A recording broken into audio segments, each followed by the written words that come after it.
दिल्ली से लगभग 70 किलोमीटर दूर एक छोटा सा कस्बा था, कनकपुर। दिन में वो जगह बिल्कुल सामान्य सी लगती थी। छोटी छोटी दुकानें, चाय की टपरियां, खेतों से आती मिट्टी की खुशबू और सड़कों पर धीरे धीरे चलती जिंदगी।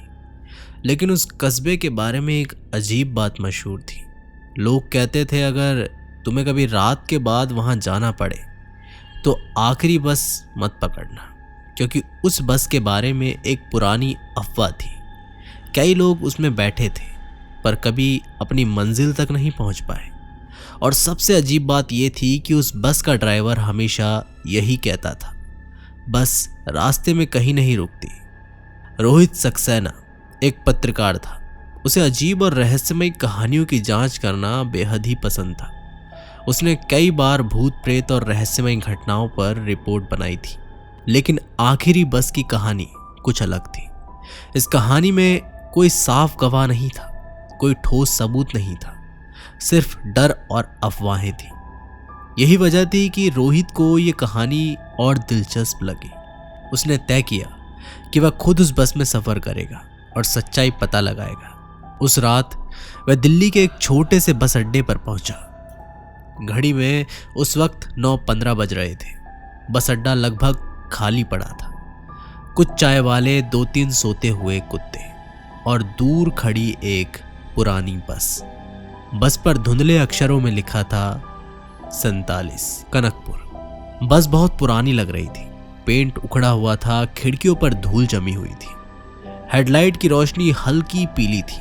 ड्राइवर की सीट पर एक दुबला पतला आदमी बैठा था।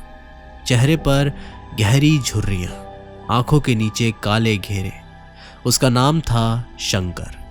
रोहित बस में चढ़ गया। अंदर कुल 6 यात्री थे।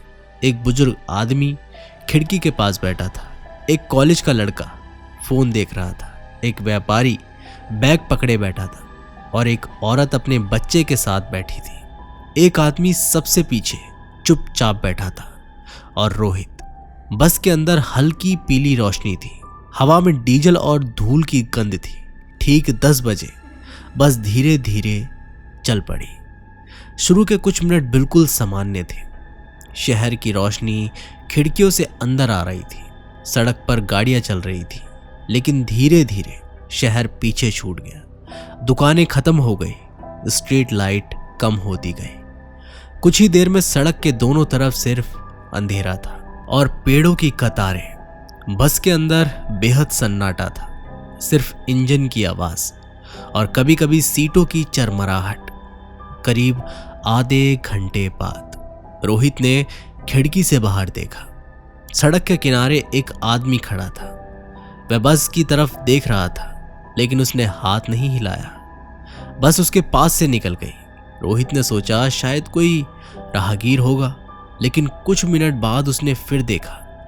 इस बार 2 लोग खड़े थे, फिर थोड़ी दूर पर 3। वे सब सड़क के किनारे खड़े थे, बिल्कुल स्थिर, जैसे इंतजार कर रहे हो। रोहित ने ड्राइवर से पूछा, ये लोग यहां क्यों खड़े हैं? ड्राइवर ने आईने में उसकी तरफ देखा और धीरे से कहा, अगर वे हाथ नहीं हिलाते तो उन्हें मत देखो। रोहित ने हंसते हुए पूछा, अरे क्यों? लेकिन ड्राइवर चुप रहा। बस आगे बढ़ती रही। करीब 11 बजे अचानक बस धीमे हो गई। सड़क के बीचों बीच एक आदमी खड़ा था। इस बार वह जोर जोर से हाथ हिला रहा था, जैसे बस रोकना चाहता हो। कुछ यात्रियों ने कहा, रोक दो, लेकिन ड्राइवर ने सिर हिलाया, नहीं। रोहित ने कहा, अरे आदमी को कुचल दोगे क्या? ड्राइवर ने बस की रफ्तार कम नहीं की।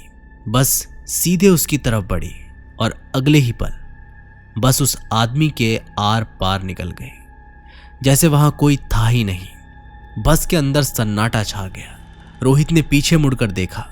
सड़क खाली थी। कुछ देर बाद पीछे बैठे व्यापारी ने धीरे से कहा, हर रात ऐसा ही होता है? रोहित ने पूछा, क्या? वह आदमी बोला, इस बस में सीटें खाली नहीं रहती। रोहित ने पीछे देखा। एक सीट जो पहले खाली थी अब भरी हुई थी। वहां एक आदमी बैठा था, सिर झुका हुआ, काले कपड़े, लेकिन किसी ने उसे बस में चढ़ते नहीं देखा था। रोहित का दिल तेज धड़कने लगा। वह ड्राइवर के पास गया। ये सब क्या है? ड्राइवर ने गहरी सांस ली। ये बस सिर्फ जिंदा लोगों को नहीं ले जाती। रोहित चुप रहा। ड्राइवर बोला, कुछ लोग रास्ते में चढ़ते हैं और कुछ कभी उतरते नहीं। बस आगे बढ़ती रही। रात और गहरी होती गई। खिड़कियों के बाहर सिर्फ काला अंधेरा। करीब 12 बजे रोहित ने देखा, बस में लगभग 10 यात्री थे, लेकिन बस कहीं नहीं रुकी थी। कुछ यात्रियों की आंखें खुली थी, लेकिन वे पलक नहीं झपका रहे थे। उनके चेहरे पर कोई भाव नहीं था, जैसे वे सिर्फ बैठे हो, इंतजार कर रहे हो। रोहित को अचानक बहुत ठंड महसूस हुई। वह फिर ड्राइवर के पास गया। ये सब क्या हो रहा है? ड्राइवर ने धीरे से कहा, इस सड़क के नीचे पहले एक बड़ा शमशान था। रोहित चौंक गया। ड्राइवर बोला, जब हाईवे बनाया गया तो उस जगह को बस ढक दिया गया। कुछ रास्ते ऐसे होते हैं जब दुनिया की सीमाएं कमज़ोर होती है। कभी कभी दूसरी तरफ से भी लोग इस रास्ते से गुजरते हैं। करीब 1:30 बजे बस धीरे धीरे रुक गई। ड्राइवर बोला, कनकपुर आ गया है। रोहित ने खिड़की से बाहर देखा। वहां कोई शहर नहीं था, सिर्फ एक पुराना शमशान था। जलती चिताओं की हल्की रोशनी, हवा में धुआं और दूर खड़े कई लोग जो धीरे धीरे बस की तरफ आ रहे थे।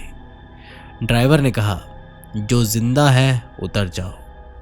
रोहित तुरंत नीचे उतर गया। 4 और लोग भी उतर गए। बाकी यात्री अपनी सीट से हिले भी नहीं। वे बस बैठे रहे जैसे पत्थर हो। ड्राइवर ने दरवाजा बंद किया। बस धीरे धीरे आगे बढ़ने लगी। रोहित ने पीछे मुड़कर बस की तरफ देखा। खिड़कियों में बैठे यात्री उसे घूर रहे थे। तभी उसकी नजर एक सीट पर पड़ी। वहां बैठा आदमी बिल्कुल उसके जैसा दिख रहा था। वही चेहरा, वही आंखें, वही कपड़े। बस अंधेरे में दूर चली गई। अगली सुबह पुलिस को एक पुरानी फाइल मिली। उसमें लिखा था, रोहित सक्सेना, पत्रकार, मृत्यु 3 साल पहले, कार दुर्घटना, स्थान यही सड़क। और फाइल के आखिरी पन्ने पर पेंसिल से एक लाइन लिखी थी, आखिरी बस हमेशा अपने यात्रियों को ढूंढ लेती है।